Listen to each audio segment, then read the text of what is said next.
Bueno, pues aquí estamos para corregir esta frase, la segunda frase de Platero y yo de Juan Ramón Jiménez. Habíamos visto en el vídeo anterior la primera, ahora vamos con la segunda. Decía así: solo los espejos de azabache de sus ojos son duros cual dos escarabajos de cristal negro. Si estás haciendo trampa y no has hecho todavía la transcripción, no la tienes escrita en tu papelito, pausa el vídeo ahora mismo, haz la transcripción y seguimos.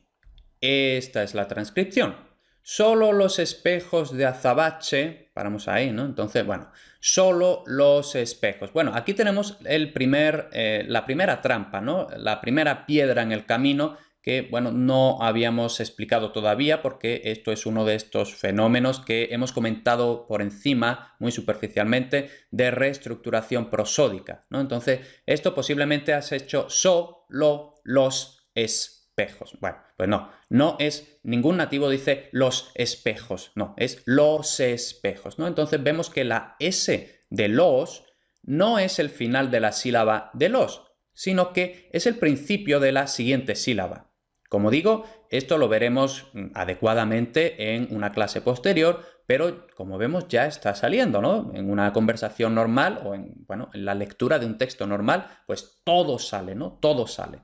Entonces simplemente eso, ¿no? La S, la consonante final de una sílaba, si puede salir de la posición final y pasar a ser la posición inicial de la siguiente sílaba, entonces normalmente va a pasar eso. Como digo, lo explicaremos mejor en una clase posterior. Ahora mismo seguimos. Tenemos espejos de azabache, ¿no? Entonces espejos de azabache. Bueno, pues aquí tenemos la D, que por supuesto no es oclusiva, porque incluso aunque sean palabras distintas, espejos de azabache, etc., tenemos que D no aparece justo detrás de L, no aparece justo detrás de N y por supuesto no aparece justo detrás de pausa, por tanto lo que le corresponde es ser aproximante.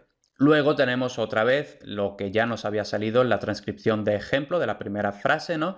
De azabache. Esto en principio no es un diptongo, pero en la conversación real puede ocurrir. Entonces, DA. No es DA, sino DA, azabache. Y eso lo marcamos con este semicirculito debajo de la E. DA, azabache. Por supuesto, si tú lo que quieres practicar es un dialecto seseante, pues bueno, también lo puedes hacer. Ya hemos dicho que el seseo es perfectamente correcto. Entonces, no transcribirías de azabache, sino que transcribirías una S, ¿no? Dirías de azabache. Yo, como digo, personalmente pronuncio la Z, etcétera, entonces la transcribo. Pero bueno, eso no es importante ahora. Continuamos. Vemos otra vez que azabache, nuevamente tenemos que la B no es oclusiva, sino que es aproximante. Y luego, por supuesto, el dígrafo che, ¿no? Pues lo transcribimos con T y la S alargada, ¿no? Che. Eso no tiene dificultad. Continuamos. De azabache, de sus ojos son duros cual dos... Bueno, no hay ninguna pausa, ¿no? Entonces, pues bueno, vamos poquito a poco.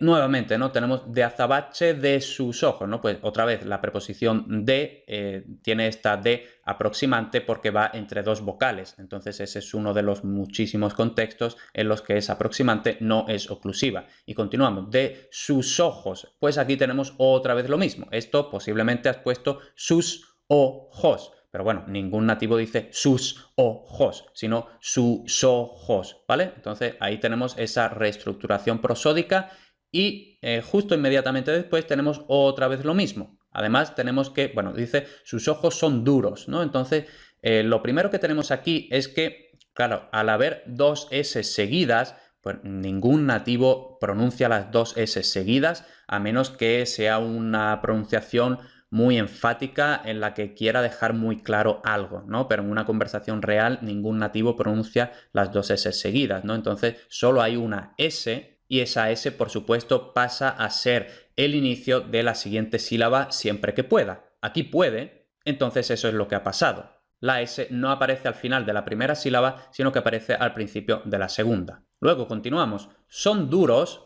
Aquí tenemos que la D sí es oclusiva porque va justo detrás de la N, entonces es uno de los tres contextos en los que la D permanece oclusiva. Son duros cual dos escarabajos. Entonces tenemos aquí este cual, que es átono. Esto, por cierto, lo habíamos visto en el curso de acentuación ortográfica. Y simplemente tenemos UA, que es un diptongo normal, entonces lo marcamos con este semicirculito debajo de la U.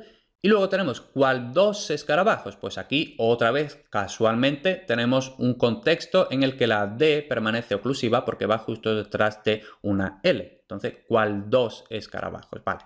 Tenemos aquí otra vez nos pasa lo mismo. No es dos escarabajos, sino dos escarabajos. La S final de dos no se queda al final de dos, sino que pasa al principio de la siguiente palabra. Entonces, dos escarabajos.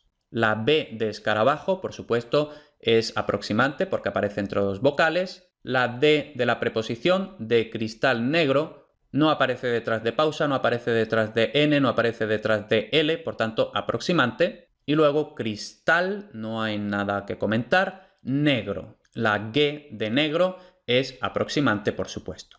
Así que nada, aquí tienes esta transcripción, la segunda frase de Platero y yo. Nuevamente podemos ver que prácticamente siempre las oclusivas, los fonemas oclusivos, los alófonos no son oclusivos sino aproximantes.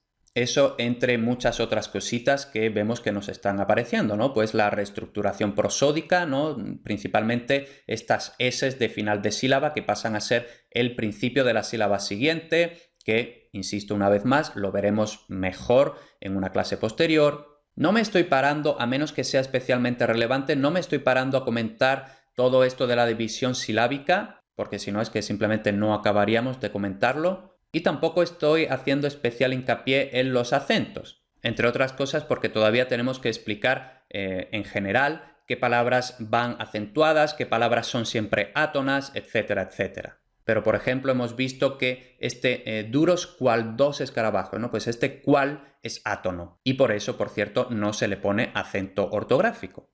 Al contrario que el cual interrogativo de, por ejemplo, ¿cuál quieres? Pues ese es tónico, entonces sí lleva tilde, pero este cual es simplemente una comparación, entonces no lleva tilde porque es prosódicamente átono.